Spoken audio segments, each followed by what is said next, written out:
मानवी की मांगों को सुनकर शकुंतला और रितेश तो हैरान रह जाते हैं। अरे मानवी बहू, आज सुबह चाय की जगह कुछ और तो नहीं गटक लिया?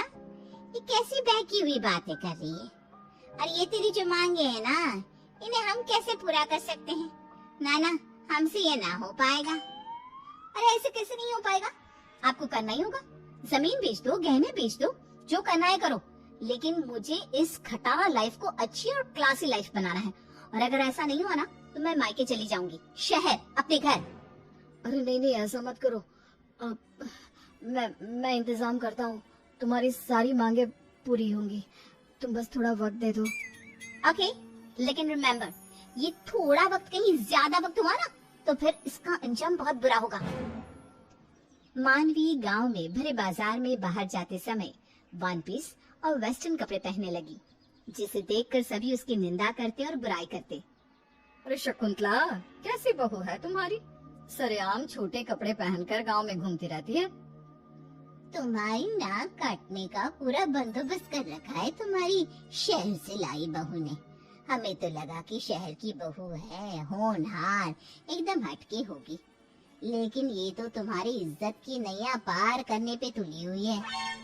शकुंतला को इन सब बातों का काफी बुरा लगता है और वो गुस्से से मानवी को चिल्लाती है। मानवी बहू, तुम्हारी अकल क्या घास चलने गई है? अरे माना कि शहरी हो, लेकिन जरा तो इज्जत का मान रख लेती मेरे और अपने पति का। क्यों? आपने तो बड़ा मान सम्मान किया है मेरी मांगों का। रितेश, क्या हुआ? तुम्हारा इंतजाम हुआ कि नहीं अब तक, या फिर अगले 7 जन्म बाद होगा? गांव के लोग ना गांव में ही धंस के रह जाएंगी।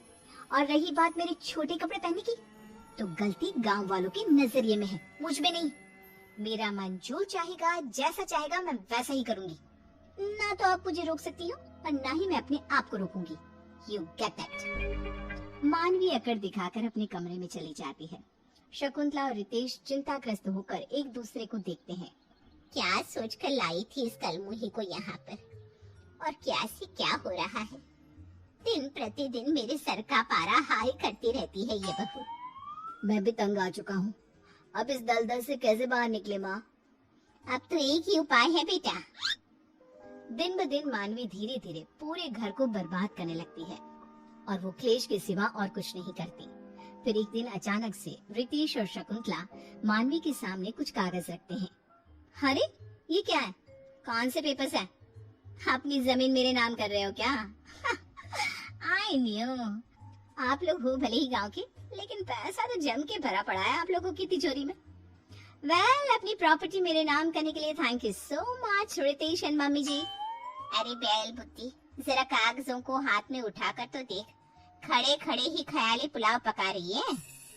जब मानवी उन कागजों को अपने हाथ में उठाती है, तब वो देखती है कि वो तो तलाक के कागजात हैं। ये क्या? रितेश, तुम मुझे तलाक दे रहे हो? हाँ मानवी, मुझे तुम्हारे साथ और नहीं रहना। तुम माँ की सहेली की बेटी थी। अरे जरा तो मान मर्यादा का पालन कर लेती। शहर की बहू हो तो क्या हो गया, शहरी अंदाज में ही गांव की दुनिया को अपना बसेरा बना लेती। लेकिन नहीं, तुमने वैसा नहीं किया। उल्टा तुम तो हमारी जमीन के पीछे और अपने स्टैंडर्ड ऑफ लिविंग के बलबूते हमें ब्लैकमेल करने लगी। पता नहीं क्या हो गया था मेरे दिमाग को, जो मैंने तुम्हें अपनी बहू बनाने का सोचा। लेकिन नहीं, आज तुमने मुझे ये सीख दे दी कि बहू चाहे गांव की हो या शहर की, जो लड़की अपनों को स्नेह, प्यार और इज्जत दे, वही एक सर्वगुण संपन्न बहू होती है। Whatever. अच्छा है, मुझे भी बोर हो रहा था यहाँ पे। अब तो मैं डायरेक्टली एनआरआई से ही शादी करूंगी। लाओ पेपर्स लाओ। मानवी साइन कर देती है और इस तरह सास को अपनी गलत सोच का एहसास हो जाता है और आगे जाकर रितेश की शादी एक सुशील गांव की लड़की से होती है और वो अपना सुखी संसार गुजारते हैं।